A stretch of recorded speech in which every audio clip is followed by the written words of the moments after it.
Hi everyone, this is Chandan and welcome to Chandan logics. మన తెలుగు రాష్ట్రాల్లో government జాబ్స్కి ప్రిపేర్ అయ్యే ఆస్పిరెంట్స్ అందరికీ ఒక గుడ్ న్యూస్ అనమాట. అదేమిటంటే మన చందన్ లాజిక్స్ యాప్లో అన్ని కాంపిటేటివ్ ఎగ్జామినేషన్స్ దృష్టిలో పెట్టుకుని ఆన్లైన్ క్లాసెస్ స్టార్ట్ చేయడం జరిగింది. దీంట్లో మనం బ్యాంక్ ఎగ్జామ్కి సంబంధించి, ఎస్ఎస్సి ఎగ్జామ్ సంబంధించి, పోలీస్ మరియు కానిస్టేబుల్ జాబ్స్ సంబంధించి, రైల్వే ఎగ్జామినేషన్ సంబంధించి ఇలా అన్ని కాంపిటేటివ్ ఎగ్జామినేషన్ దృష్టిలో పెట్టుకుని ఆన్లైన్ క్లాసెస్ చెప్పడం జరుగుతుంది అనమాట.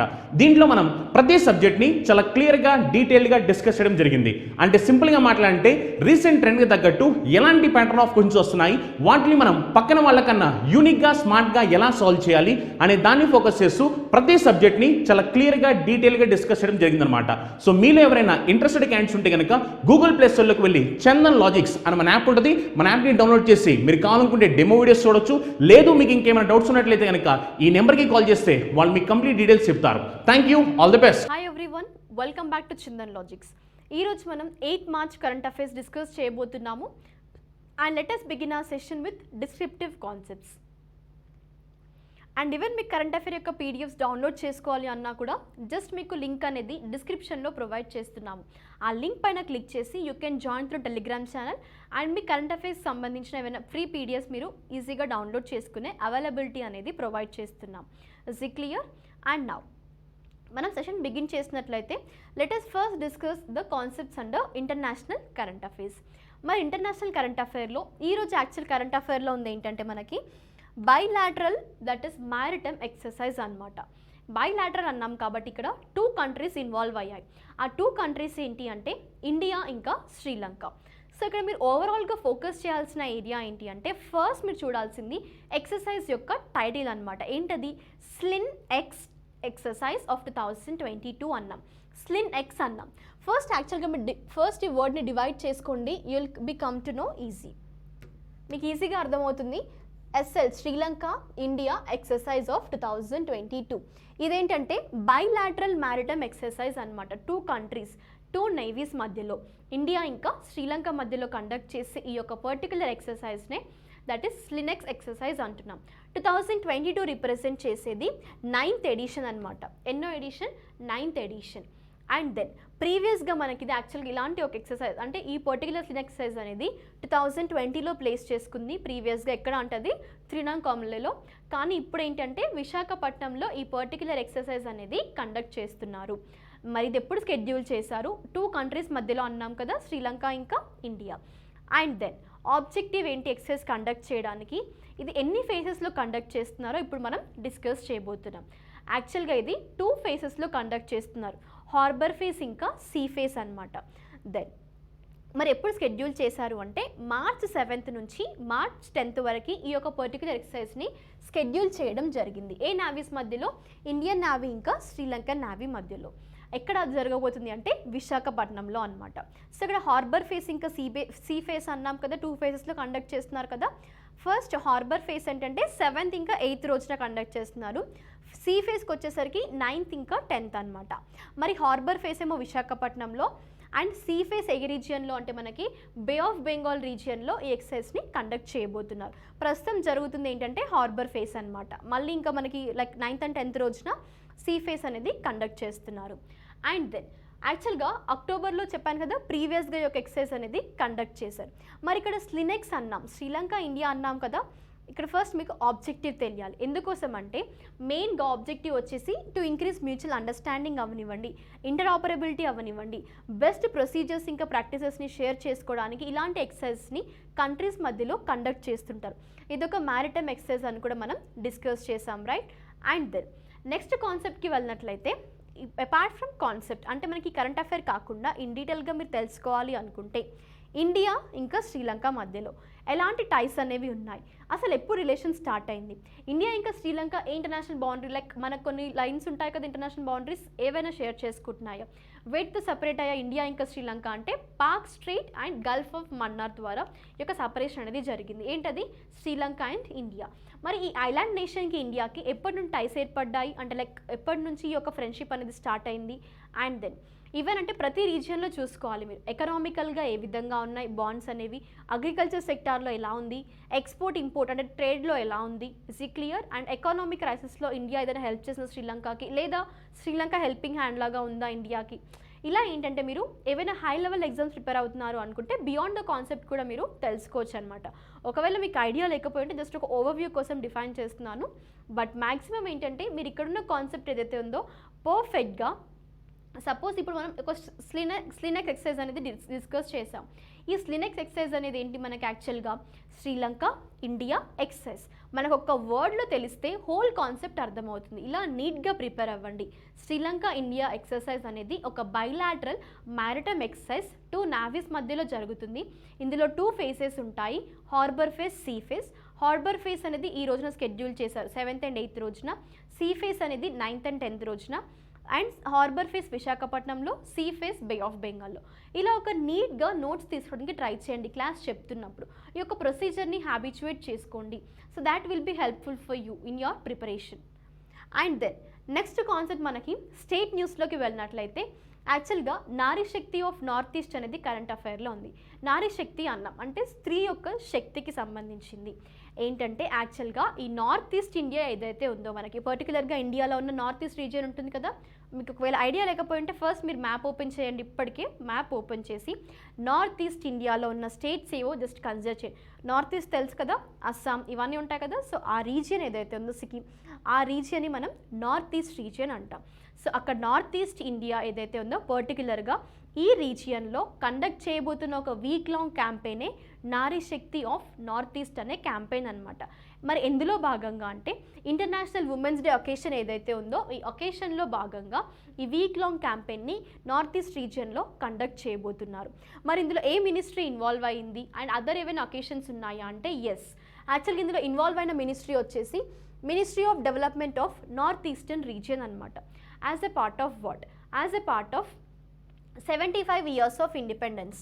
అదేంటి మనకి ఆజాదీ కా అమృత్ మహోత్సవ్ సెలబ్రేషన్స్లో భాగంగానే ఈ యొక్క పర్టిక్యులర్ మనకి వీక్ లాంగ్ క్యాంపెయిన్ని కూడా కండక్ట్ చేయబోతున్నారు, రైట్. అండ్ ఈ వీక్ లాంగ్ క్యాంపెయిన్తో పాటు ఇందులో ఈవెన్ సోషల్ మీడియా యాక్టివిటీస్ కానీ కొన్ని ఈవెంట్స్ని కూడా ప్లాన్ చేశారనమాట. ఎక్కడ అది నార్త్ ఈస్టర్న్ పార్ట్లో ఇండియా, నార్త్ ఈస్టర్న్ ఇండియాలో.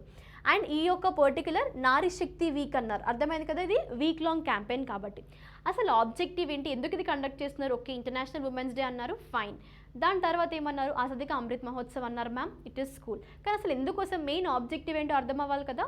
మెయిన్ ఆబ్జెక్టివ్ ఏంటంటే ఈ నార్త్ ఈస్ట్ ఇండియా నుండి ఎవరైతే ఉమెన్ కానీ గర్ల్స్ కానీ ఎక్సెప్షనల్ అచీవ్మెంట్స్ చేశారో వాళ్ళని రికగ్నైజ్ చేయడానికి, హానర్ చేయడానికి ఈ యొక్క particular week long campaign conduct చేస్తున్నారు. అర్థమైంది కదా, అదే నారీ శక్తి ఆఫ్ నార్త్ ఈస్ట్ అనే క్యాంపెయిన్ అనమాట. అండ్ దెన్ నెక్స్ట్ కాన్సెప్ట్కి వెళ్ళినట్లయితే క్యామెల్ ప్రొటెక్షన్ డెవలప్మెంట్ పాలసీ. ఈ క్యామెల్ ప్రొటెక్షన్ డెవలప్మెంట్ పాలసీ అనేది రీసెంట్గా మనకు తెలిసిందే కదా. క్యామెల్ అనేది ఏ స్టేట్ యానిమల్? రాజస్థాన్ యొక్క స్టేట్ యానిమల్, రైట్. మరి ఈ రాజస్థాన్ యొక్క స్టేట్ యానిమల్ వచ్చేసి మనకి క్యామెల్ కాబట్టి ఇక్కడ ఏంటంటే క్యామెల్ పాపులేషన్ తగ్గడం వల్ల ఈ యొక్క పర్టికులర్ పాలసీని తీసుకురావడం జరిగింది. ఏ స్టేట్ గవర్నమెంట్ తీసుకొచ్చింది? మరి Rajasthan state government camel protection development పాలసీతో ముందుకు రావడం జరిగింది. ఎందుకోసం, అసలు రీజన్ ఏంటి అంటే 2019లో చూసుకుంటే 2.5 lakh క్యామెల్స్ ఉన్నాయి, లైక్ రాజస్థాన్ ఓవరాల్ కంట్రీ ఇండియాలో చూసుకుంటే.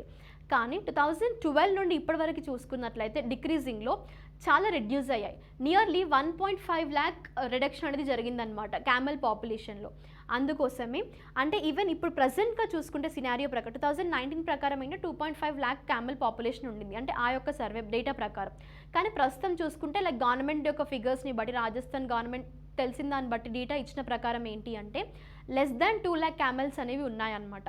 సో అంత తక్కువ పాపులేషన్ ఉన్నాయి కాబట్టి మళ్ళీ ప్లస్ ఏంటంటే రాజస్థాన్ యొక్క state animal camel and as well as camels పైన కూడా లైవ్లీహుడ్ లైక్ డిపెండ్ అయ్యే వాళ్ళు చాలామంది ఉంటారు, రైట్. సో అక్కడ ఉన్న జనాల కోసం కూడా అంటే ఇక్కడ క్యామెల్ పాపులేషన్ డిక్రీజ్ అవుతుంది. ఈవెన్ ఇండియాలో కంపేర్ రాజస్థాన్ అని కాకుండా ఇండియాలోనే క్యామెల్ చాలా తగ్గింది అనే ఒక ఉద్దేశంతో ఇంకెక్కడ క్యామెల్స్ని ప్రొటెక్షన్ అండ్ డెవలప్మెంట్ ఒక పాలసీని కూడా తీసుకురావడం జరిగిందనమాట. అదే ఆబ్జెక్టివ్. మనకి ఏ స్టేట్ గవర్నమెంట్ తీసుకొచ్చింది అంటే మీరు ఆన్సర్ చేయాల్సింది ఏంటి, that is by Rajasthan state government అనమాట. Is it clear? And then ఇక్కడ మనకి స్టేట్ న్యూస్లో భాగంగా ఇంపార్టెంట్ డేని కూడా కవర్ చేయండి. ఏంటంటే అది వరల్డ్ క్యామెల్ డే అనేది యాక్చువల్గా ఎవ్రీ ఇయర్ 22nd జూన్న సెలబ్రేట్ చేస్తుంటారు. ఎందుకోసం అంటే క్యామెల్స్ యొక్క ఇంపార్టెన్స్ రికగ్నైజ్ చేయడానికి. అండ్ అపార్ట్ ఫ్రమ్ దట్ ఏంటంటే ఇంకా ఈ క్యామెల్స్ లైవ్లీహుడ్ పైన కూడా చాలా పాపులేషన్ డిపెండ్ అవుతుంది కదా. సో ఈ యొక్క ఇంపార్టెన్స్ రికగ్నైజ్ చేయడానికి, క్యామెల్స్ ఇంపార్టెన్స్ తెలియజేయడానికి పర్టికులర్గా వరల్డ్ క్యామెల్స్ డేని 22 జూన్న ఎవ్రీ ఇయర్ సెలబ్రేట్ చేస్తుంటారు. సో ఇక్కడ చూసుకోండి మీరు ఏంటంటే ఫస్ట్ పాలసీ క్యాంపెయిన్ వచ్చేసి నారీ శక్తి నార్త్ ఈస్ట్ అన్నాం. ఇదొక వీక్ లాంగ్ క్యాంపెయిన్. పర్టికులర్గా ఉమెన్ యొక్క అచీవ్మెంట్స్, గర్ల్స్ యొక్క అచీవ్మెంట్స్ నార్త్ ఈస్టర్న్ ఇండియా వాళ్ళ ఒక అచీవ్మెంట్స్ని మాత్రమే కన్సిడర్ చేసి ఎంకరేజ్ చేయడానికి, లైక్ హానర్ చేయడానికి, కమమరేట్ చేయడానికి లేదా రికగ్నైజ్ చేయడానికి పర్టికులర్గా ఇంటర్నేషనల్ ఉమెన్స్ డేలో భాగంగా ఈ వీక్ లాంగ్ క్యాంపెయిన్ని కండక్ట్ చేస్తున్నారు. సెకండ్ స్టేట్ న్యూస్ ఏంటి మనకి, ఈ రాజస్థాన్ యొక్క స్టేట్ గవర్నమెంట్ యొక్క పాలసీ వచ్చేసి camel, that is regarding camel protection and development policy. అర్థమైంది కదా. క్యామెల్ అనేది రాజస్థాన్ యొక్క స్టేట్ యానిమల్. అండ్ ఇన్ డీటెయిల్గా ఇంకా మీరు స్టాటిక్ పార్ట్ కవర్ చేయాలి అనుకుంటే ఫైన్ అండ్ గుడ్, అది కూడా ఏంటి, నార్త్ ఈస్టర్న్ ఇండియాలో ఎన్ని స్టేట్స్ ఉన్నాయో ప్రతి స్టేట్ యొక్క C²G ఫార్ములా ఫాలో అవ్వండి. Capital, chief minister, governor. అర్థమైంది కదా. నియర్లీ మీకు చాలా వరకు లైక్ ఒకే రోజులో ఎక్కువ స్టేట్స్ అండ్ యూనిట్స్ మీరు కవర్ చేయొచ్చు. And then moving to Rajasthan, capital, chief minister and governor. అంటే ఆఫ్టర్ ద సెషన్ ఇంకా మీరు బియాండ్ ద కాన్సెప్ట్ వెళ్ళాలి అనుకుంటే try to go through these concepts also, right. And then next కాన్సెప్ట్కి వెళ్ళినట్లయితే ఆబిచరీస్. సో మనం ప్రీవియస్ సెషన్లో డిస్కస్ చేసాము. క్వశ్చన్ ఇచ్చాను నేను మీకు, ఎవరి గురించి, జయప్రకాష్ చౌక్సే గారి గురించి, రైట్. తన యొక్క ప్రొఫెషన్ని బేస్ చేసుకొని తను ఒక ఫిలిం క్రిటిక్ ఇంకా రైటర్ అనమాట. ఇది ప్రొఫెషన్ యాక్చువల్గా. సో మిమ్మల్ని మెన్షన్ చేయమని చెప్పాను, చాలా తక్కువ కమెంట్స్ రావడం వల్ల ఏంటంటే ఇక్కడ మళ్ళీ డిస్కస్ చేస్తున్నాను కాన్సెప్ట్ నేను మీకు. జయప్రకాష్ చౌక్సే గారు రీసెంట్గా ఎట్ ద ఏజ్ ఆఫ్ 82 ఇయర్స్లో చనిపోవడం జరిగింది. కార్డియాక్ అరెస్ట్ అనమాట తన యొక్క డెత్కి రీజన్. అండ్ మనం తన యొక్క హిస్టరీకి వెళ్ళినట్లయితే యాక్చువల్గా తన ఒక ఫిలిం క్రిటిక్, రైటర్ కూడా. ఈవెన్ చాలా టెలివిజన్ సీరియల్స్ కూడా తను రైటర్గా చేశారు. అండ్ ఆల్సో ఈవెన్ ఇంక్లూడింగ్ ఎక్కువ స్క్రిప్ట్స్ కానివ్వండి, dialogues for several films, even including like షయత్, Kaththi and Bodyguard 2011 etcetera. So ఇలాంటి వాటిలో కూడా తన యొక్క రోల్ అనేది చాలా ఇంపార్టెన్స్గా ఉంది. అంటే ఇలా మీరు బేస్ చేసుకుని ఎప్పుడు కానీ ఆబిచరీస్ నుండి పర్సన్ నేమ్ గురించి అడుగుతుంటారు. ఎక్కడెవరు, జయప్రకాష్ చక్సేవ్ గారు. అండ్ ఆల్సో మనకి ఏంటంటే నెక్స్ట్ తెలియాల్సింది ప్రొఫెషన్, ఫిలిం క్రిటిక్ ఇంకా writer. And moving to historical background ఏంటంటే ఒకవేళ ఏవైనా అచీవ్మెంట్స్ ఉన్నాయనుకోండి, సపోజ్ ఇక్కడ ఆస్కర్ అవార్డు విన్ అయ్యారు అంటే, నోబెల్ ప్రైజ్, ఇలా ఏమైనా హైయెస్ట్ అవార్డ్స్ ఏమైనా విన్ అయ్యారు అంటే అచీవ్మెంట్స్ గురించి కూడా క్వశ్చన్స్ వస్తాయి. ఏవైనా హైయెస్ట్ సివిలియన్ అవార్డ్, పద్మశ్రీయో పద్మభూషణ్, ఈ విధంగా. అర్థమైంది కదా. సో ఆబిచరీస్ నుంచి నెగ్లెక్ట్ చేయకండి కాన్సెప్ట్స్ని. ఏరియాస్ చూసుకోండి ఒకసారి. లైక్ ఫస్ట్ ఏరియా వచ్చేసి పర్సన్ నేమ్, ప్రొఫెషన్, అచీవ్మెంట్స్. ఈ 3 ఏరియాస్ నుండి మ్యాక్సిమం నెంబర్ ఆఫ్ క్వశ్చన్స్ అనేవి రైజ్ అవుతుంటాయి. అండ్ దెన్ గవర్నమెంట్ స్కీమ్స్కి వెళ్ళినట్లయితే స్వంభవ్ అండ్ స్వవలంబన్ అనే ఒక ఇనిషియేటివ్తో రీసెంట్గా ఈ యొక్క ఏంటంటే పర్టికులర్గా ఇంటర్నేషనల్ సమ్మిట్లో ఈ అనౌన్స్మెంట్ చేశారు. ఏంటా ఇనిషియేటివ్, స్వంభవ్ అండ్ స్వవలంబన్. ఈ సంభవ్ అండ్ స్వవలంబన్ అనే ఇనిషియేటివ్స్ ఏంటి అంటే యాక్చువల్గా ఫోకస్ చేయండి. ఇక్కడ ఏంటంటే మేజర్ ఆబ్జెక్టివ్ వచ్చేసి which is to tackle the issue of plastic waste in India. ఈ ప్లాస్టిక్ వేస్ట్ అనే ఒక ఇష్యూని ఫోకస్ చేస్తూ దీన్ని ట్యాకిల్ చేయడానికి ఇండియాలో ప్రత్యేకంగా ఒక 2 ఇనిషియేటివ్స్ని తీసుకురావడం జరిగింది. అదే సంభవ్ ఇంకా స్వవలంబన్. అర్థమైంది కదా. అండ్ దెన్ మరి ఈ ఇంటర్నేషనల్ సమ్మిట్లో అంటే international summit on plastics recycling and waste management అనే ఒక ఇంటర్నేషనల్ సమ్మిట్లో ఈ అనౌన్స్మెంట్ చేశారు. ఏమని, ఈ ఒక ఇష్యూ ఏదైతే ఉందో ప్లాస్టిక్ వేస్ట్ అనేది ఇండియాలో, ఈ ఇష్యూని ట్యాకిల్ చేయడానికి మేము ఈ ఇనిషియేటివ్స్తో ముందుకు వస్తున్నాము అనేది. అండ్ అదర్ ఆబ్జెక్టివ్ ఏంటి అంటే యంగ్ ఎంటర్ప్రెన్యూర్స్ని ఇంకా ఎంకరేజ్ చేయడానికి. And also especially from the aspirational districts of India. Is it clear? So this is the objective of Sambhav and Swavalamban initiative. గుర్తుపెట్టుకోండి ఎప్పుడు కానీ మేజర్ ఎలా తీసుకోవాలి నోట్స్ అంటే సంభవ్ స్వవలంబన్ ఇనిషియేటివ్ అన్నారు. జస్ట్ పక్కన ఒక కీ ఫోకస్డ్ ఏరియా రాయండి. ఏంటంటే అది to tackle the issue of plastic waste in India. Second point వచ్చేసి international summit which is on recycling of plastic waste management. అంటే ఆ సమ్మిట్లో అనౌన్స్మెంట్ చేశారు. మ్యాక్సిమం మీకు 2 ఏరియాస్ ఉండే క్వశ్చన్స్ అనేవి రైజ్ అవుతుంటాయి. అర్థమైంది కదా. And then next concept summits and కాన్ఫరెన్సెస్కి వెళ్ళినట్లయితే virtual summit of quad leaders. ఏంటది, virtual summit of quad leaders అన్నారు. సో ఇక్కడ మీకు ఫస్ట్ ఆ వర్చువల్ సమ్మిట్ గురించి వెళ్ళే కన్నా ముందు మీకు తెలియాల్సిన బేసిక్ కాన్సెప్ట్ ఏంటి అంటే క్వాడ్. సో మనకి క్వాడ్రిలేటరల్ అంటుంటాం. ఏంటది యాక్చువల్గా 4 కదా. సో సేమ్ ఇక్కడ క్వాడ్ కంట్రీస్ అంటే 4 నేషన్స్ ఇందులో ఇన్వాల్వ్ అయ్యాయి. ఆ 4 నేషన్స్ ఏంటో ఇప్పుడు మనం డిస్కస్ చేద్దాము. And as well as suppose మనం బైలాటరల్ అంటుంటాం కదా, అంటే 2 కంట్రీస్ ఇన్వాల్వ్ అయ్యాయి. ట్రైలాటరల్ 3 కంట్రీస్ ఇన్వాల్వ్ అయ్యాయి. మల్టీలాటరల్ అంటే మోర్ దాన్ 3 అంటుంటాం కదా. యాక్చువల్గా ఇక్కడ క్వాడ్ అంటే కూడా ఈజీగా గుర్తుపెట్టుకోండి, 4 నేషన్స్ ఇందులో గ్రూప్గా ఫామ్ అయ్యాయి. ఆ సెక్యూరిటీ డైలాగ్ ఏంటి అంటే క్వాడ్రిలేటరల్ సెక్యూరిటీ డైలాగ్, QSD అని కూడా దీన్ని మనం డిఫైన్ చేయొచ్చు. క్వాడ్రిలేటరల్ సెక్యూరిటీ డైలాగ్ లేదా క్వాడ్ అనేది యాక్చువల్గా ఇది ఒక సెక్యూర్ డైలాగ్ బిట్వీన్ 4 నేషన్స్. ఏంటది? బిట్వీన్ 4 నేషన్స్లో సెక్యూర్ డైలాగ్ అనేది ఫామ్ అయ్యి. మరి ఆ 4 నేషన్స్ ఏంటి, వెదర్ దీంట్లో ఇండియా ఉందా లేదా, అండ్ యాజ్ వెల్ యాజ్ ఇంకా ఏంటంటే లైక్ కన్సిడరేషన్స్ వెయిట్ని బేసిస్ చేసుకొని ఈ క్వాడ్ సెక్యూర్ డైలాగ్ని ఫామ్ చేశారు అనేది కూడా మనం వన్ ఆఫ్ ద కన్సిడరేషన్ని తీసుకుందాం. అండ్ ఇక్కడ ఏంటంటే ఇందులో ఫస్ట్ యాక్చువల్గా ఇండియా అనేది ఉంది. అర్థమైంది కదా. ఫస్ట్ క్వశ్చన్ ఏంటి మీకు, whether India is a member of quad or not. Yes, India is a member of quad. And other than India what are the 3 countries అన్నప్పుడు India, Japan, Australia and the United States. These are the 4 nations formed a quadrilateral security dialogue.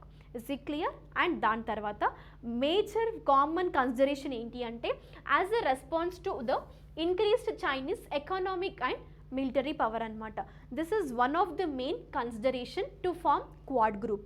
అర్థమైంది కదా. And then next virtual summit of quad leaders అన్నారు. Virtual summit ఎందుకు అంటే ప్రస్తుతం జరుగుతుంది pandemic situation తెలిసింది. So every meeting and summit అనేది మనకి ఈ ఆన్లైన్ మోడ్లోనే వర్చువల్గా జరుగుతున్నాయి, రైట్.